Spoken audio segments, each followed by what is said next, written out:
Hi, this is James. Hi, this is Elder. Hi, this is Jesse Greiner. This is Tim Cario. My name's Tammy, and when I'm lying about my identity, When I'm bored. When I want good music. And when I'm slaving away in my lab. When I think I'm awesome. When I'm revolting. And when I need to be informed, I listen to I exclusively listen to I listen to CJSF.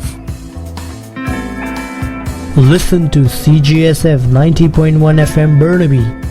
CJSF is Simon Fraser University's campus station. You can also listen online at cjsf.ca.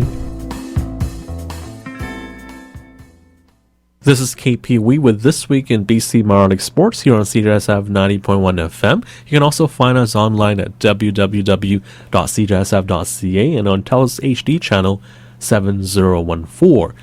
We're broadcasting from Simon Fraser University in Burnaby, British Columbia, and hope all of you are doing fantastic on this beautiful Saturday morning. Today we'll recap some action from SFU Athletics as well as the BC Major Midget Hockey League. So let's get this program started today with an update regarding SFU Athletics for the week ending February the 15th, and here's Clan Sports reporter Jade Richardson with the recap.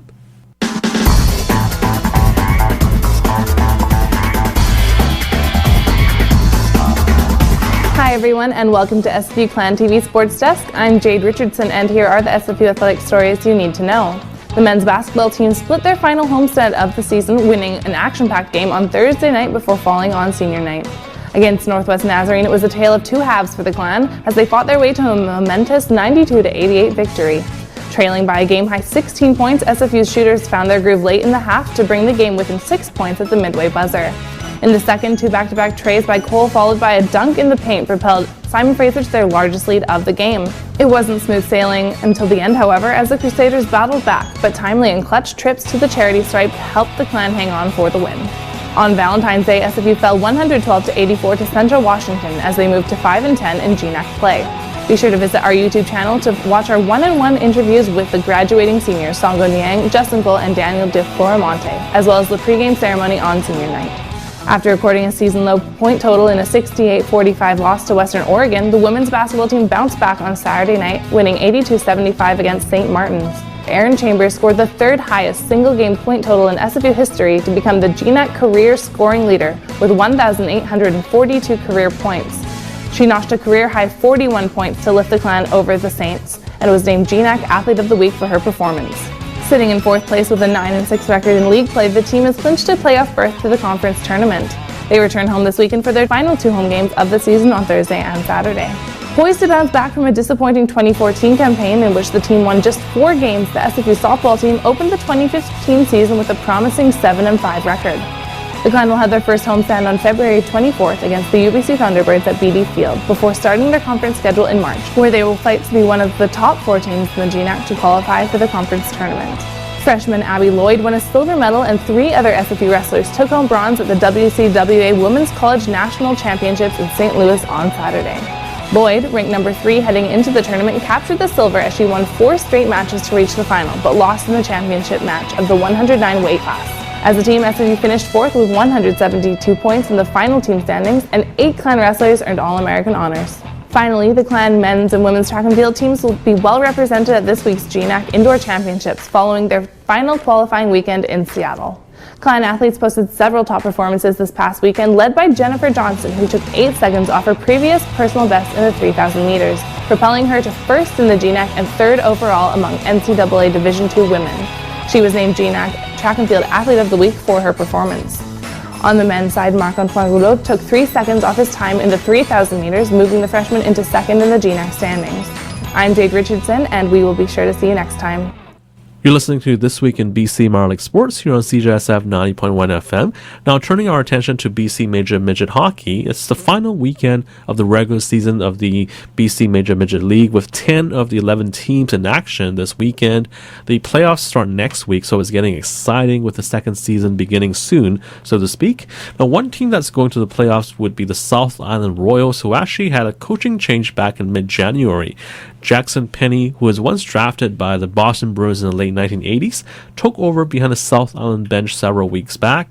I had a chance to catch up with Penny recently at the North Shore Winter Club.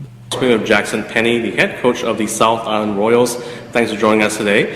Just wanted to get your thoughts about how you guys are, in the rest of the season, because you guys are obviously going to make the playoffs. What are your goals, for the rest of the regular season? Well, I think right now, I think we're just trying to identify exactly what the team is. I've only had the team now for the last 5 weeks, and we're just trying to fine tune a few things here and there, not make any real big changes, but just solidify our playoff position and just work hard for the next 4 weeks before the playoffs start. Now, as you mentioned, Jackson, you just joined this team about 5 or 6 weeks ago. Can you tell us a bit about your coaching background? I understand you have an extensive experience in the coaching ranks.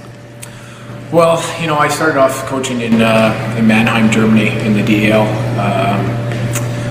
Back probably about 10 years ago once I finished playing over there. And then I came back to Canada, and I was the GM head coach of the Victoria Grizzlies in the BC Hockey League. Then I ended up purchasing the Peninsula Panthers Junior B team. And I coached them for 2 years. I'm also the head coach and coach mentor for Wanufuka Minor Hockey. And now that my kids are older now and graduating from school and one in university, it's a little bit easier now to coach, and I was asked to come aboard here and take over the team 5 weeks ago. And now, I understand also you played professionally for 16 seasons, including overseas in Europe. What would you say were the highlights of your playing career?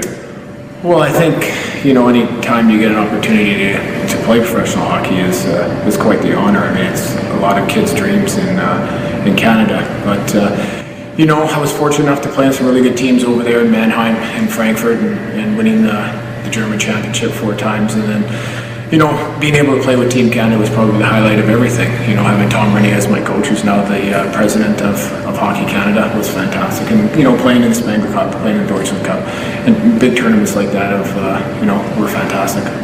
And finally, Jackson, just talking about this league, the BC Major Midget League, what do you think about this league in terms of helping players develop?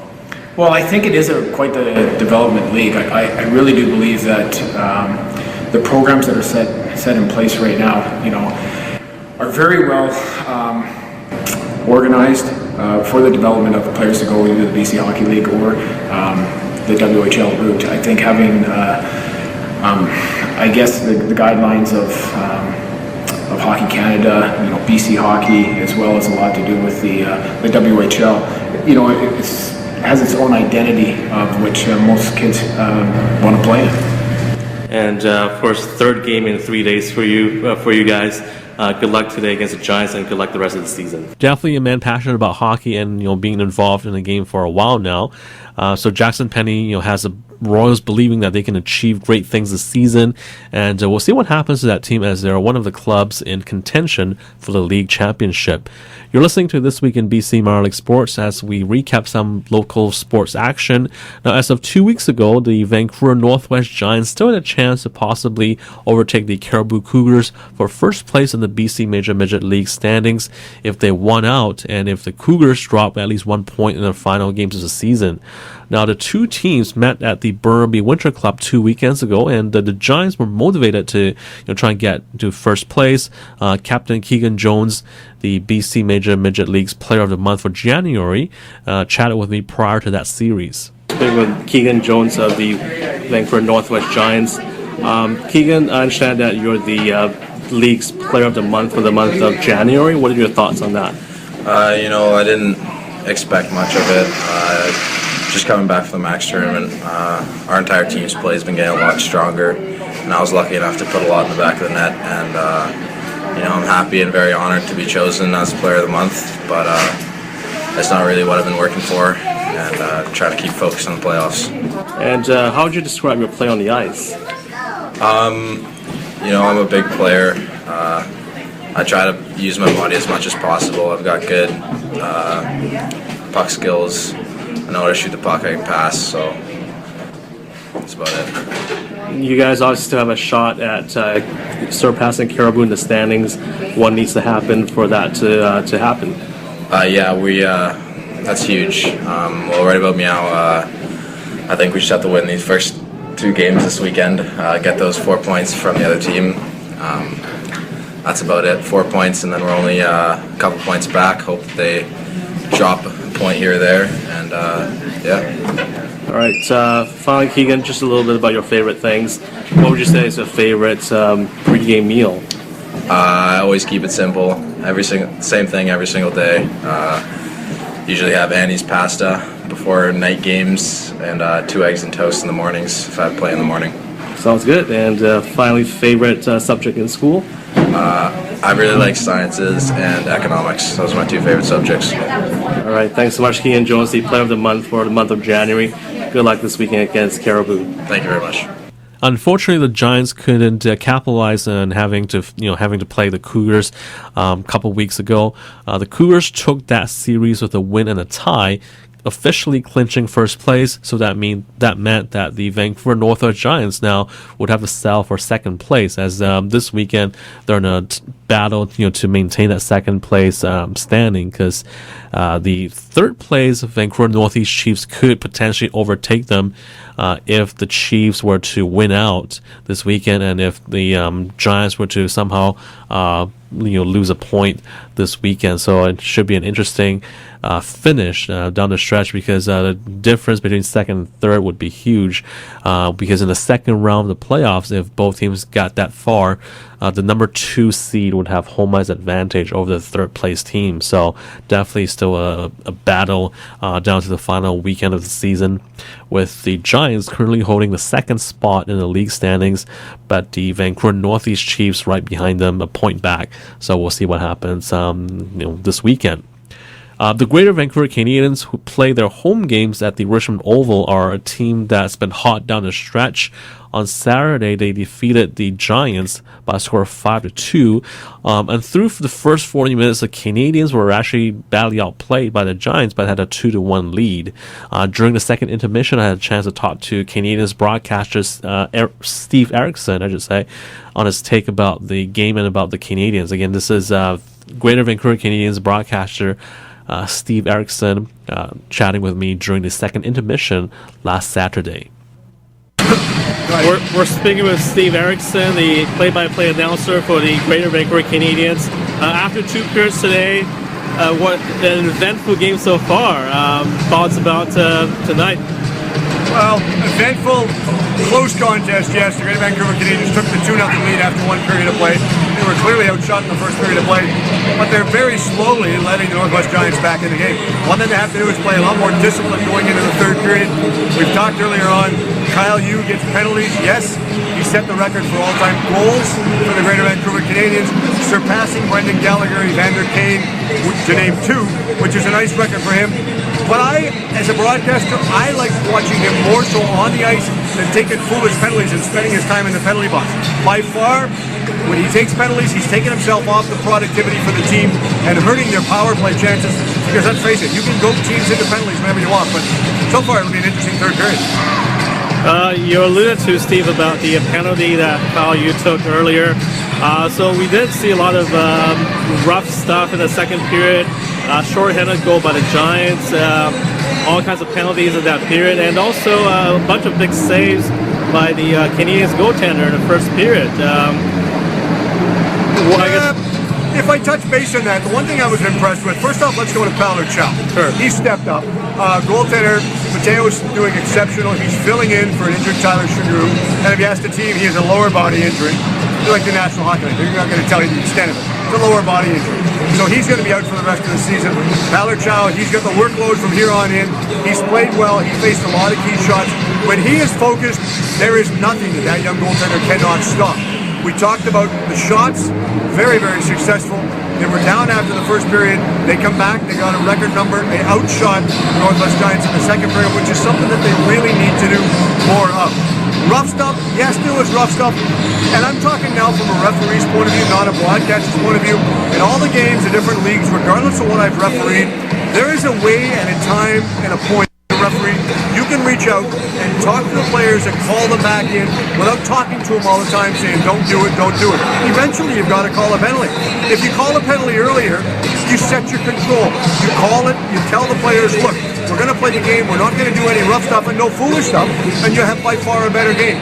Young Mr. Campbell's doing a good job, but for my liking, it's all about game management. This is what a lot of referees, even in the National Hockey League, they have a hard time trying to grasp. When do I call it? When do I let it go? That's stuff that referees, nobody can teach them that. They have to learn that themselves. Awesome stuff, Steve. We'll talk about the Canadians a little bit. They're on a hot streak right now. 9-3-1 in the last 13 games. They have a bye next weekend before the playoffs.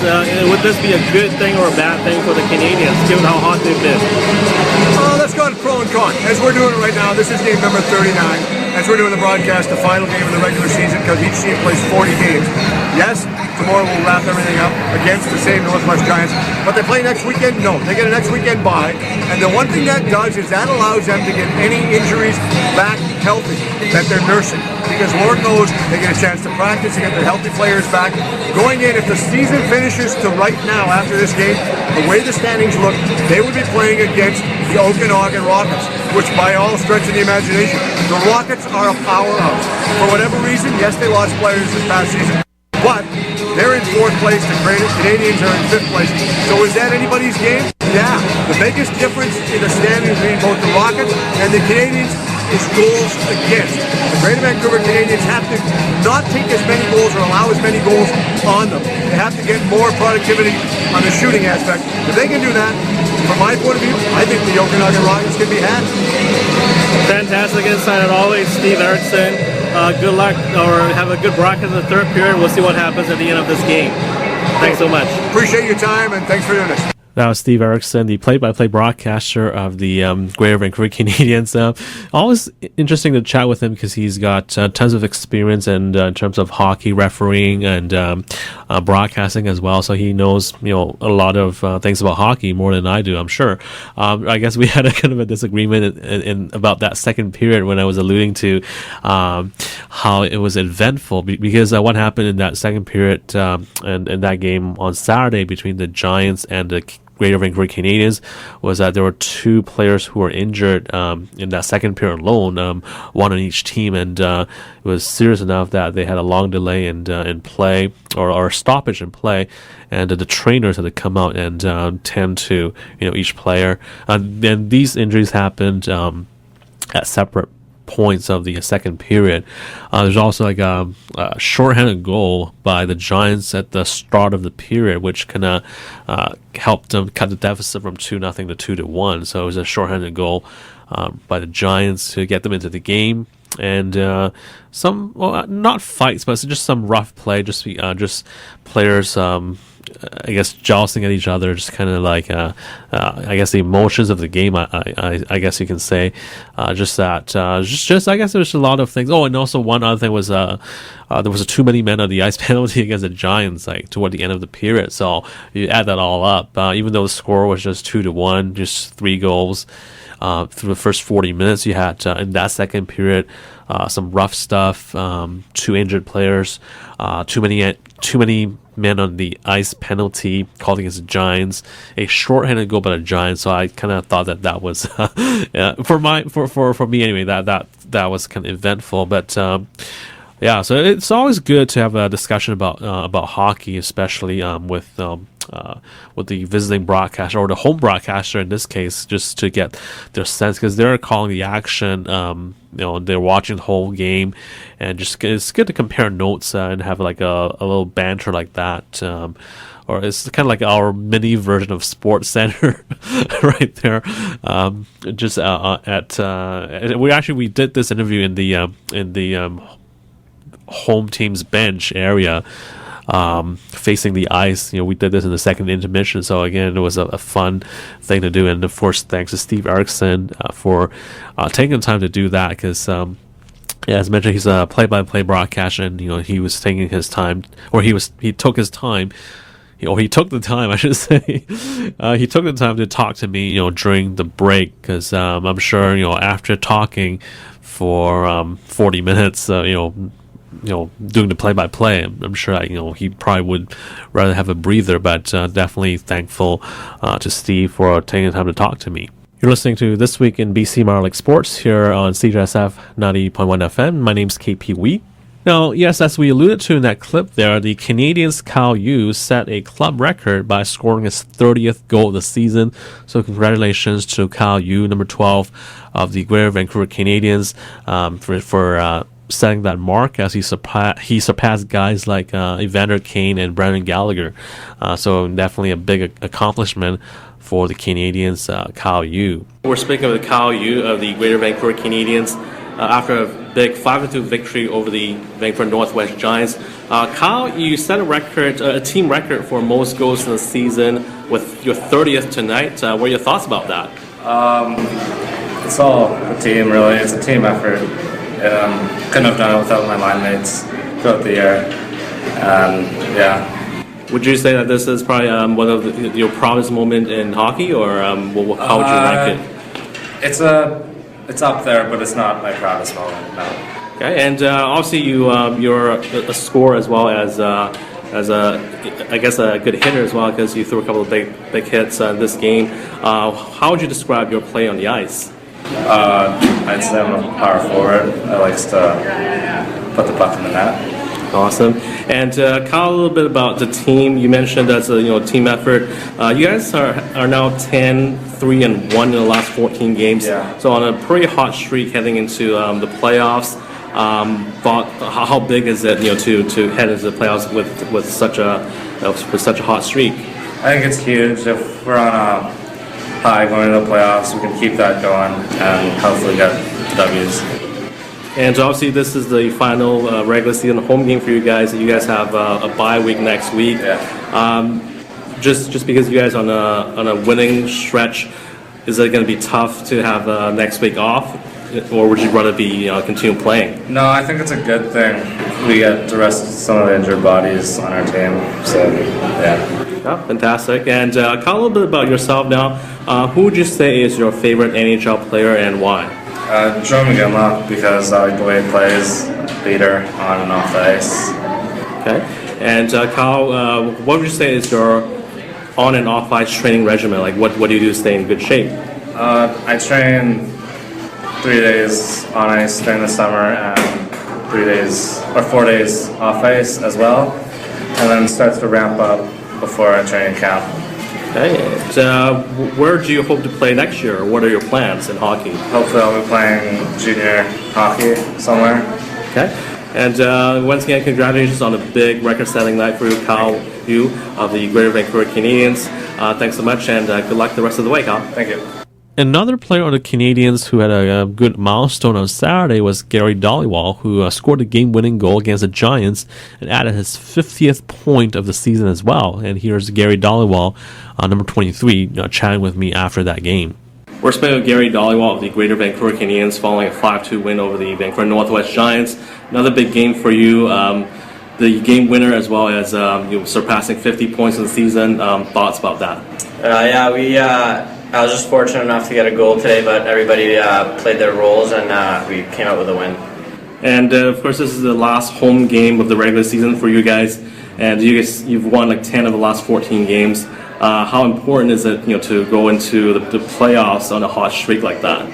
Yeah, after the Christmas break there, we got rejected out of Max, and we put it as our goal. We were gonna do well in playoffs, and started with our good play after the break there.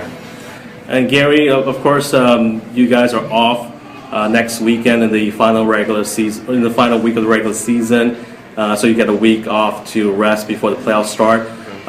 Is that huge for you guys, or would you rather keep playing? Yeah, it's good to get just a week off and maybe do some skills practices and get back in the gym and right before playoffs. So we're going to use that week off to our advantage. And just a little bit about yourself, Gary. Can you tell us what got you into hockey? Hockey, I started playing when I was 7, and I guess it was just from watching on TV. Yeah. And who's your favorite NHL team? It would have to be the Canucks, growing up. Okay, awesome. And last few things are your favorite things as well, Gary. What would you say is your favorite pregame meal? Just normal hockey meal, pasta and chicken. Nice, popular choices there. And your favorite subject in school? It would have to be history. Oh, awesome. Yeah. All right. And finally, your favorite music group or band? I'm not a big band guy, but I like listening to Jay-Z. He's my favorite artist. Okay, cool. All right, awesome. Yeah. All right, so again, thanks so much, Gary Dollywall, for the interview. Congratulations on getting the game winner today and also getting your 50th point. Good luck the rest of the way. Thank you. Now, Dhaliwal's heroics wouldn't have been possible without the play of Canadians goaltender Matteo Pelachal as he finished with 39 saves against the Giants on Saturday. And here's what he had to say as well. We're speaking with Matteo Pelachal, the goaltender for the Greater Vancouver Canadians. A fantastic night for you in goal. I believe you had 37 saves or so. Thoughts about your play tonight? Oh yeah, it was a good game for the boys. Our defense and forwards kept all the shots to the outside and just helped me a lot, and it was a great game. Thoughts about your own play in the first period, because I believe they outshot you guys 19-8, but you guys were ahead 2-0. Must have felt good going to the dressing room with the lead there. Yeah, it was good. Tried to compete as hard as I could through the first, try to battle through screens and keep the rebounds to the outside.